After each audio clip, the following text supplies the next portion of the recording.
क्या बहुओं को आराम करने का हक सिर्फ मायके में होता है?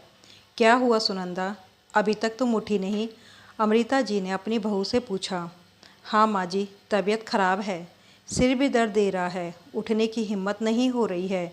यह सारे बहाने अपने मायके में दिखाया करो, यहाँ यह सब नाटक करने की ज़रूरत नहीं। अपने मन से ही नहीं लगता तुम्हें बेटी दामाद घर आए हुए हैं, तुम तबीयत खराब करने का बहाना कर आराम कर रही हो। चलो उठो, जल्दी से दवाई खाओ और काम पर लगो। सुनंदा को डांटते अमृता जी ने कहा। अमृता जी के पीछे उनके दामाद बाबू विशाल जी खड़े थे।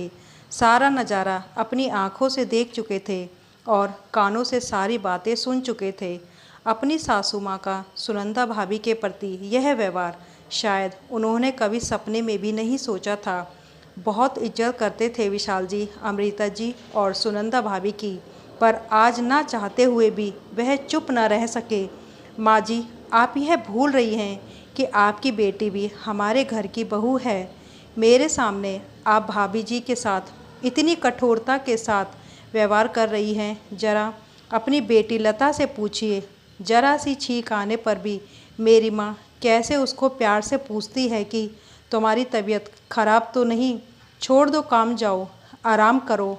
क्या बहुओं को आराम करने का हक सिर्फ मायके में ही होता है, ससुराल में नहीं? यहाँ तो सुनंदा भाभी बीमार पड़ी हैं और आप उनसे काम करने के लिए कह रही हैं। क्या एक बहू के लिए इतनी कठोर भावनाएं हो जाती हैं? बच्चे हों या बड़े, सभी को प्यार की ज़रूरत होती है। ऐसे समय में आप अगर सुनंदा भाभी के सर पर हाथ भी फेर देती तो उन्हें आराम मिल जाता, पर आपकी बातों से तो शायद उनकी आत्मा भी छलनी हो गई होगी। चलो लता, अभी के अभी, अब मैं इस घर में एक पल भी नहीं ठहर सकता। जहाँ लोगों के दिलों में इंसानियत और मानवता नहीं है, उस घर में मेरे लिए रुकना एक सज़ा के समान है। आज अपने ही दामाद के सामने असली चेहरा आ गया था अमृता जी का। ना तो उनसे कुछ कहते बन रहा था और ना ही कुछ सूझ रहा था। वहीं डाइनिंग टेबल पर सुनंदा के पति राज भी बैठे हुए थे।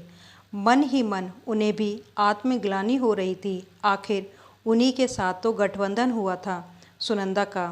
अग्नि को साक्षी मानकर सुख दुख में साथ निभाने का वादा किया था उन्होंने, पर आज तक उसके दुखों पर ध्यान ही कहाँ दिया।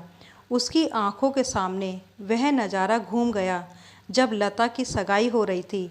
सारे मेहमान घर पर आए हुए। मुश्किल से 6 महीने की ही तो थी सुनंदा और राज की बेटी यशी। उसके बाद भी सुनंदा ने खाने पीने का पूरा जिम्मा अपने सर ले लिया था।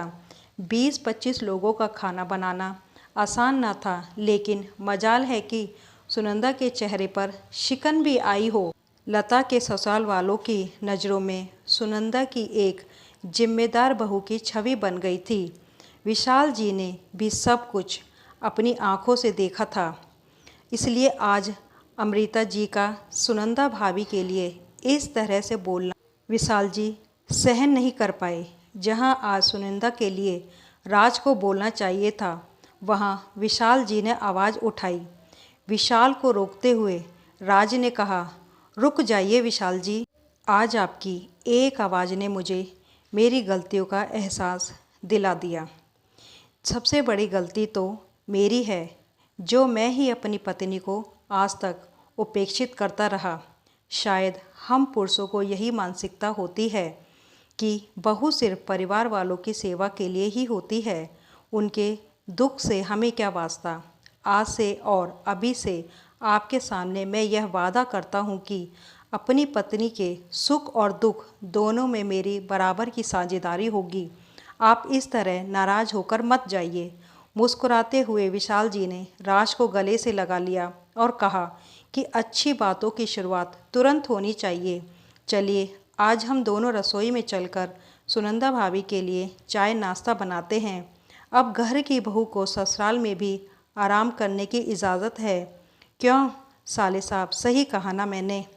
अमृता जी ने भी अपनी भूल सुधारने के लिए सुनंदा के सर पर प्यार से हाथ फेर रही थी और अब तक अपने किए हुए व्यवहार पर मन ही मन शर्मिंदा हो रही थी।